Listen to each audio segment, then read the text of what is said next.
નમસ્કાર મિત્રો, બર્થડે સ્પેશિયલમાં આજે આપણે મળવું છે એક એવા કવિયત્રી કે જે ગુજરાત બહાર રહીને પણ ગુજરાતી ભાષાની જે સેવા કરે છે, નવોદિતો માટે જે સતત રાત દિવસ મહેનત કરે છે. નામ છે એમનું અલ્પા વસા કાવ્યાલ્પ. એમના વિશે વાત કરીએ તો મુંબઈમાં પોતાનું નિવાસ ધરાવે છે, મુંબઈમાં રહે છે, પરંતુ ગુજરાતી ભાષા સાથેનો તેમનો લગાવ અણગમ અને અડીખમ છે. આજે તેમના જન્મદિવસ નિમિત્તે હું કશું કહું એના કરતાં આપણે એમની સાહિત્ય સફર, એમના જ શબ્દોમાં, એમને ગમતી કવિતા, એમને ગમતી ગઝલો આપણે આજે એમના જ શબ્દોમાં માણીએ. ઘણા બધા એવા સાહિત્યિક પરિવારો છે જેમાં તે સ્વયંસેવક તરીકે, ટીમ એડમિન તરીકે તેમની કામગીરી એકદમ પ્રશંસનીય અને સરાહનીય છે. તો આજે એમના વિશેની એ તમામ માહિતી આપણે એમના જ મોડે સાંભળીશું. જન્મદિવસની તમને ખૂબ ખૂબ શુભકામનાઓ સાથે અલ્પાબેન વસાનું ખૂબ ખૂબ સ્વાગત છે. ખૂબ ખૂબ આભાર જીગરભાઈ, ખૂબ આભાર. આપે તો મારા જન્મદિવસને સ્પેશિયલ યાદગાર બનાવી દીધો આજે. ખૂબ ગમ્યું ભાઈ. અને બીજા પ્રણામ મારા સર્વે વાચક મિત્રો અને સાહિત્ય મિત્રોને કે જેમના પ્રોત્સાહન બળે આજે હું અહીં આ મુકામે અને ખાસ જીગરભાઈની બાજુમાં બેસીને આપ સર્વે સાથે વાતો કરી રહી છું. એનો ખૂબ ખૂબ આનંદ છે. જીગરભાઈ, આપે મને મારી સાહિત્ય સફર વિશે પૂછ્યું તો સાહિત્ય તો મને બાળપણથી જ ખૂબ ગમતું હતું. મારા ઘરે આવતા સુઘોષા, કલ્યાણ, અખંડાનંદ આ ત્રણેય મેગેઝિનની તો લીટીએ લીટી વાંચીને હું મોટી થઈ છું એવું કહીશ તો ખોટું નથી. અને સ્કૂલમાં પણ વક્તૃત્વ સ્પર્ધા, નિબંધ સ્પર્ધા બધામાં અવ્વલ રહેતી હતી. એટલે તે વખતે તો એવું થતું હતું કે હાથમાં આવેલું માઇક છૂટતું નહોતું મારાથી. ત્યાર પછી લખવાનું ઓછું ને બોલવાનું ઝાઝું થઈ ગયું. અને કોલેજ ને પછી તો કોલેજ પણ પતી નહોતી ને વહેલા લગ્ન થઈ ગયા અને પછી તો સંસાર સજાવવામાં બિઝી થઈ ગઈ. એટલી પણ મારી ખરી શરૂઆત પછી સમજ હતી, અંદર પડેલું હતું એટલે કાઢવાનું હતું પણ સમય નહોતો કે પછી સાચો સમય થયો નહોતો. બેમાંથી એક વાત. 2014માં મારું પ્રથમ પુસ્તક કાવ્યાલ્પ ખૂબ ધામધૂમથી એનું વિમોચન થયું. મને મહારાષ્ટ્ર ગવર્મેન્ટ એવોર્ડ, મહારાષ્ટ્ર રાજ્ય સભા એવોર્ડ અને ગીરા ગુર્જરી એવોર્ડ મળ્યો મને. અને ત્યારે સમજાયું કે મારા શબ્દોમાં થોડો દમ છે ખરો. 2017માં મારું વાર્તાલ્પ પુસ્તક આવ્યું. કાવ્યાલ્પ નાની નાની કવિતાઓનું પુસ્તક, કવિતાઓનો સંગ્રહ, અને વાર્તાલ્પ એટલે 30 નાની વાર્તાઓનો સંગ્રહ, અને હું અલ્પા. તો મારું બસ કાવ્યાલ્પ અને વાર્તાલ્પ મારા 2 સંતાનો નવા. પહેલાં છે 2 સંતાનો, આ નવા 2 સંતાનો. અને બસ પછી તો વાર્તાલ્પને પણ ખૂબ સરાહના મળી. પછી તો સાહિત્યની ગાડી દોડવા લાગી. એવું લાગ્યું કે બસ વાર્તાલ્પ આવ્યા પછી એક આત્મવિશ્વાસ આવ્યો કાવ્યાલ્પ અને વાર્તાલ્પ પછી કે હું લખું છું કંઈક, મારી ઓળખાણ હું શબ્દો દ્વારા કરી શકીશ એ સમજાયું ત્યાર પછી મને. અને મારી કારકિર્દી વિશે કહું તો હું છું સંસ્કૃત ભાષાની શિક્ષિકા. એટલે ભાષા પ્રત્યેનો લગાવ તો મને પહેલેથી જ ઘણો છે. પછી ગુજરાતી માતૃભાષા અને સંસ્કૃતમાં બી વ્યવસાયિક ભાષા, હિન્દી, ઇંગ્લિશ રોજબરોજની બોલવાની ભાષા, મરાઠી પણ ખરી. મહારાષ્ટ્રમાં રહું છું એટલે હિન્દી રાષ્ટ્રીય ભાષા છે અને ઇંગ્લિશ મારી સ્કૂલમાં અમારું સંસ્કૃત ટુ ઇંગ્લિશ જ હોય એટલે ઇંગ્લિશ મીડિયમ સ્કૂલ છે. એટલે બસ આ 5 ભાષાઓ પર ગોળ ગોળ ગોળ ગોળ ફરતી રહું છું અને આનંદ માણું છું ભાષાઓનો. અને આ તો થઈ મારી કારકિર્દીની વાત. ત્યાર પછી તો આ સાહિત્ય, આ લોકડાઉનમાં ઘણી બધી સાહિત્યની વિવિધ પ્રવૃત્તિમાં સંકળાવાનો મોકો મળ્યો, ઘણી બધી સ્પર્ધાઓમાં ભાગ લીધો, ઘણા પુરસ્કાર જીત્યા, ગમ્યું. લોકડાઉન ખરેખર કપરો કાળ હતો, હજી પણ છે, પણ હવે ઓછો થઈ ગયો છે. પણ આ કપરો કાળ સાહિત્યને લીધે જ હું એમાં જીવી ગઈ એવું કહું તો ચાલશે. ખૂબ મજા આવી.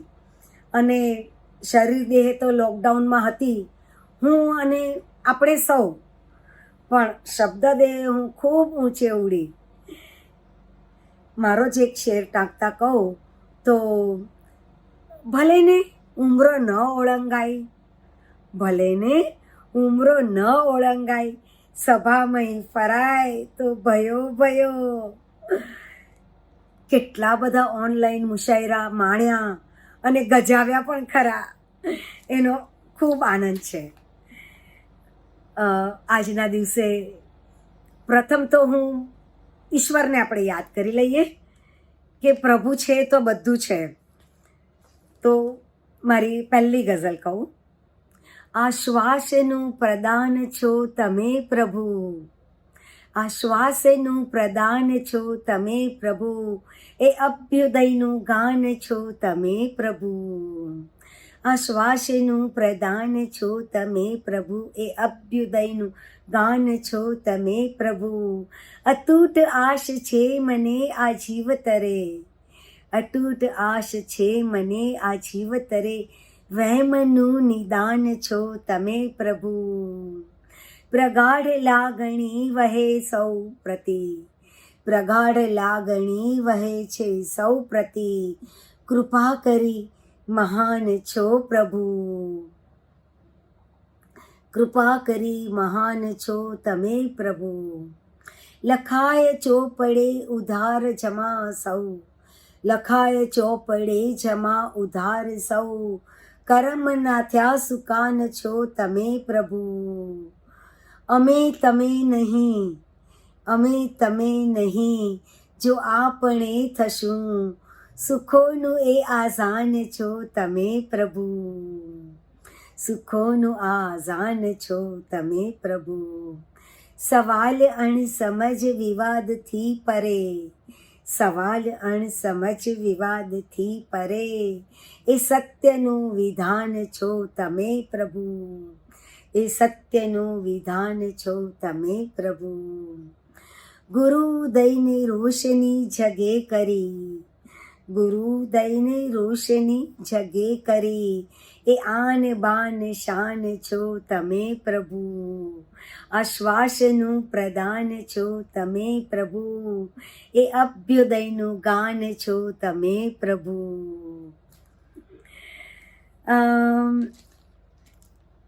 જીગરભાઈ, આ દિવસે આજે આ વેલેન્ટાઇન વીક કે આખું મંથ જ વેલેન્ટાઇન કહેવાય, અને મારો જન્મદિવસ પણ છે. તો પ્રથમ, હવે બીજું તો હું મારા મિત્રોને યાદ કરી લઉં. તો મિત્રો માટેની 4 લાઈન કહું આપને. સતત સંગાથ આપીને સગા થઈ જાય છે મિત્રો, સતત સંગાથ આપીને સગા થઈ જાય છે મિત્રો, બની ઘા પર મલમ થઈ જાય છે મિત્રો, બની ઘા પર મલમ થઈ જાય છે મિત્રો. પ્રસંગ હોય સારા કે પછી નરસા કે કોઈ પણ, પ્રસંગ હોય સારા કે પછી નરસા કે કોઈ પણ, વળોટી એ સ્વની સીમા ફના થઈ જાય છે મિત્રો, વળોટી એ સ્વની સીમા ફના થઈ જાય છે મિત્રો. ઈશારે આંખના એક એ, ઈશારે આંખના એક એ, બધું સમજી જતા પળમાં, મુસીબત આવતી જોઈ ઊભા થઈ જાય છે મિત્રો, મુસીબત આવતી જોઈ ઊભા થઈ જાય છે મિત્રો. ને મને રાજા બનાવી એ માથે ખુદ ના બેસાડે, મને રાજા બનાવી એ માથે ખુદ ના બેસાડે, ખજાનો હેત ન ખોલી સવા થઈ જાય છે મિત્રો, ખજાનો હેતનો ખોલી સવા થઈ જાય છે મિત્રો. અને અંતિમ શેર, અને સમજણતણો ઝંડો સદા ફરકાવતા કેવા, સમજણતણો ઝંડો સદા ફરકાવતા કેવા, કરી વાત ગીતાની કથા થઈ જાય છે મિત્રો, કરી વાત ગીતાની કથા થઈ જાય છે મિત્રો. સતત સંગાથ આપીને સગા થઈ જાય છે મિત્રો, બની ખાપર મલમ થઈ જાય છે મિત્રો. આભાર જીગરભાઈ, આભાર. મિત્રોની ગઝલ, અહીં મારા 3 મિત્રોનો ઉલ્લેખ કરવો ખૂબ અનિવાર્ય છે મને. મારા 3 મિત્રો છે, હેમા, ચેતના અને ધાર્મિક. મારા ખૂબ પ્રિય મિત્રો છે 3. અને જીગરભાઈ, આપે સાહિત્યની વર્ચ્યુઅલ સફરની વાત કહું આપને મારી, તો એના પ્રથમ પગલું તો આપને જ આભારી છે. મારી સાહિત્ય વર્ચ્યુઅલ સફરના પ્રથમ સંગાથી તમારી આંગળી પકડીને હું આવી છું. તે તોફાની તાંડવનો મેરેથોન મુશાયરો, આ મારો એકલા ઘર બહાર નીકળવાનો અને સાહિત્યને માણવાનો પ્રથમ અનુભવ. અને એ આભારી છે મારા તોફાની તાંડવના સર્વે મિત્રોને. અને ખાસ આભારી છું સોનલ જીગર ઠક્કરની, મારી ખૂબ પ્યારી સખી થઈ ગઈ હતી, હજી પણ છે, હા એવું નથી. આ લોકડાઉનમાં મેં પિંગળ શાસ્ત્ર છંદનો ખૂબ સજાગતાથી અભ્યાસ કર્યો. તો મંદાક્રાંતા છંદમાં લખેલી મારી એક રચનાનો એક બંધ કહું, આમ તો એના 4 બંધ હોય છે, પણ અત્યારે એક જ બંધ કહું મંદાક્રાંતા છંદનો. લીલા પીળા ગગન ઉપરે આ પતંગા ઉડે જો, રંગોની સુંદર થઈ જુઓ જિંદગી એમની જો, ઓછી એની વયમન ભરી જીવતું આનંદે, સૌને એ તો અભિગમ હકારે સદા આપ તું જો.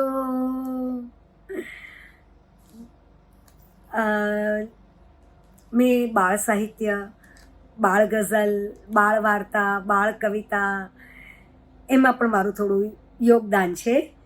તો મારી એક બાળ ગઝલ કહું આપને, પણ શરત એક જ છે જીગરભાઈ, બાળક થઈને મારે બોલવાનું પણ તમારે પણ બાળક થવાનું સાથે. તો ચાલો બાળક થઈ જઈએ. અને મારા સર્વે મિત્રો પણ જે અત્યારે મને સાંભળી રહ્યા છે, મને માણી રહ્યા છે, જોઈ રહ્યા છે, એ પણ બાળક થઈ જાઓ. ચલો.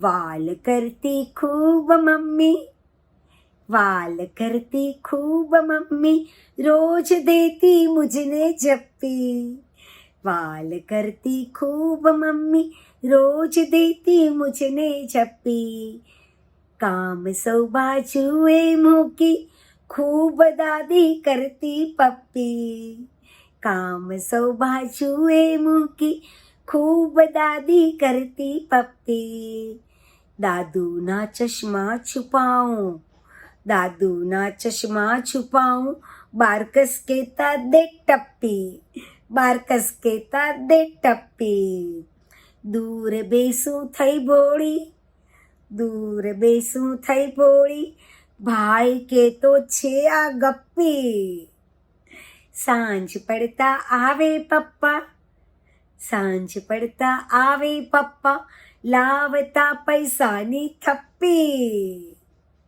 વાલ કરતી ખૂબ મમ્મી, રોજ દેતી મુझने झप्पी.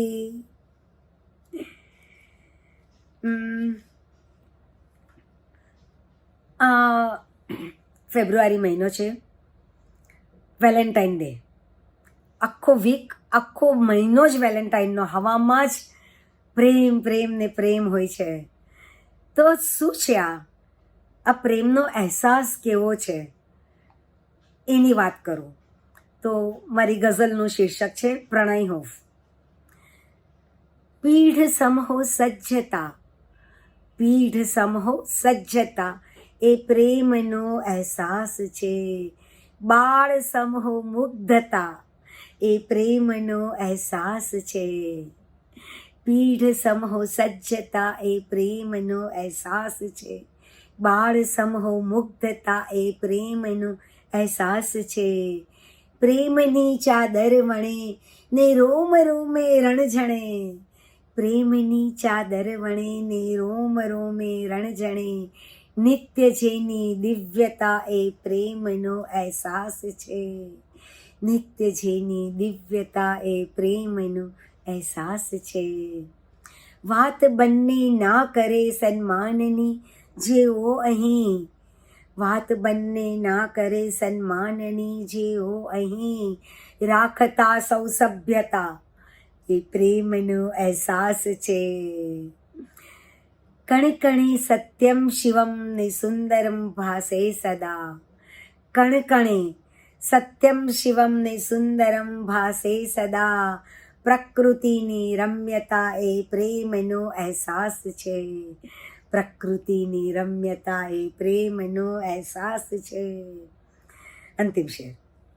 મન મળે ત્યાં જીતશું, મન મળે ત્યાં જીતશું ને હારશું અલ્પા સમજ, મન મળે ત્યાં જીતશું ને હારશું અલ્પા સમજ, સાથની હો ભવ્યતા, સાથની હો ભવ્યતા, એ પ્રેમનો અહેસાસ છે.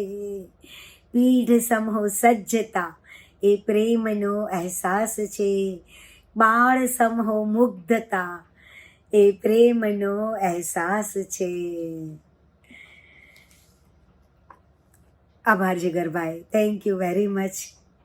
બસ આ બધું મારું લખાણ આ લોકડાઉનમાં ને રોજ રોજ, લોકડાઉનની તો શા માટે વાત કરવી, આ છેલ્લા 2-2.5 વર્ષથી કેટલું બધું વોટ્સઅપ પર આટલા બધા ગ્રુપ, આટલા બધાને વાંચવાનું, જોવાનું, સમજવાનું, આટલા બધા શબ્દો, નવા નવા શબ્દો સાથેની ઓળખાણ, ખૂબ સારું લાગે છે. શબ્દો ભંડોળ વધ્યું, કવિતા કર્મ કરવાનું વધ્યું,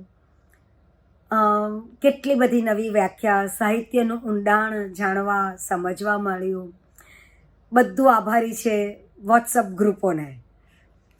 સેલ્યુટ આટલા બધા વોટ્સઅપ ગ્રુપ કે જેમાં હું મેમ્બર છું, જેમાં હું લખું છું, વાંચું છું અને મારા વોટ્સઅપ મિત્રોને જ અનુસરું છું. સમય છે અંતમાં હું મારી એક હિન્દી ગઝલ કહું. હિન્દી રચના છે, ગઝલ નથી, સોરી. પણ હિન્દીમાં પણ ઘણું લખ્યું છે, પણ અત્યારે તો ફક્ત એક હિન્દી રચના કહું છું. मैं और मेरी तन्हाई, मैं और मेरी तन्हाई, जैसे दर्द की परछाई, मैं और मेरी तन्हाई, जैसे दर्द की परछाई, नहीं अंधेरे टिक पाए, नहीं अंधेरे टिक पाए, दीप लिए जब में आई, नहीं अंधेरे टिक पाए, दीप लिए जब में आई, देखा जो आईना मैंने, देखा जो आईना मैंने, अपनी सूरत लगी पराई, देखा जो आईना मैंने, अपनी सूरत लगी पराई, ससुराल का आंगन, ससुराल का आंगन, बचपन की हुई विदाई, ससुराल का आंगन, बचपन की हुई विदाई, नया घर मिला नया नाम, नया घर मिला नया नाम, मैका पीछे छोड़ाई, मैका पीछे छोड़ाई, मैं और मेरी तन्हाई, जैसे दर्द की परछाई. અવનવી માહિતી મેળવવા અમારી ચેનલને સબસ્ક્રાઇબ કરો અને બાજુમાં આપેલ બેલ આઇકન પર ક્લિક કરો.